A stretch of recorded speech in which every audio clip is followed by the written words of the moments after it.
hurt me. All right, this next groove, 1957. It's called Further On Up the Road. Some people call it Farther On Up the Road. I like calling it Way Down the Road, Down the Yellow Brick Road. But whatever road you want to call it, whatever you want to call it, it's a shuffle. It's a Texas-style blues shuffle. This type of feel goes all the way back from T-Bone Walker all the way through Stevie Ray Vaughan. Had many different names. Some people call it a flat tire shuffle, a stumble shuffle, a back shuffle. These are all different terms to basically mean the same thing. It's that groove where the left hand is not playing a backbeat. It's da one, two, three. So you don't have that. You don't have the backbeat there, and it kind of drives that forward motion of the groove. And that's what Sonny Freeman does on this tune, like in the first couple of bars. And then he goes out to a full-fledged shuffle, but that is what they refer to as that stumble shuffle. It kind of makes you stumble. It's a, flat tire shuffle, back shuffle. They're all words, like I said, for the same thing. They have that certain lope, that certain feeling. Stevie Ray Vaughan did that a lot, and it's a very Texas way of playing the shuffle.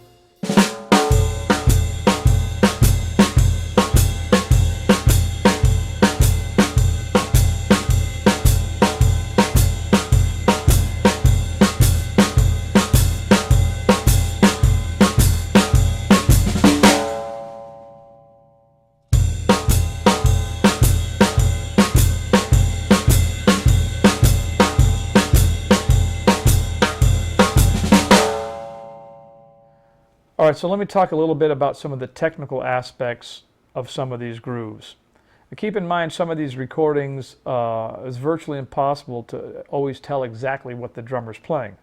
Other recordings, you can hear much better. For instance, this groove, Further On Up the Road by Bobby Blue Bland, you can hear the drums very well on the recording, so you can pick out what he's doing. But some of the other ones, you can't hear. It varies from tune to tune. It varies even within the same period. It all depends on how they mic'd it, where the drums were at. And so Daniel Glass, my partner on the Early Commandments book, did a lot of research and basically interviewed a lot of these guys that were still alive at the time, some still are, and got the names of what some of these shuffles were called, and from the people themselves. So we went straight to the source with all this stuff to get as accurate as possible. But even some of the stuff, is basically our best guess, because some of these guys can't remember what they played, and the recording isn't clear enough to tell. But we know this. We know that everything was triplet related from the 40s all the way up to the mid-50s.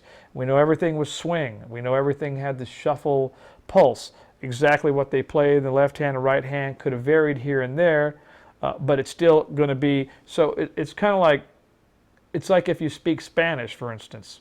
Spanish is a core language, right?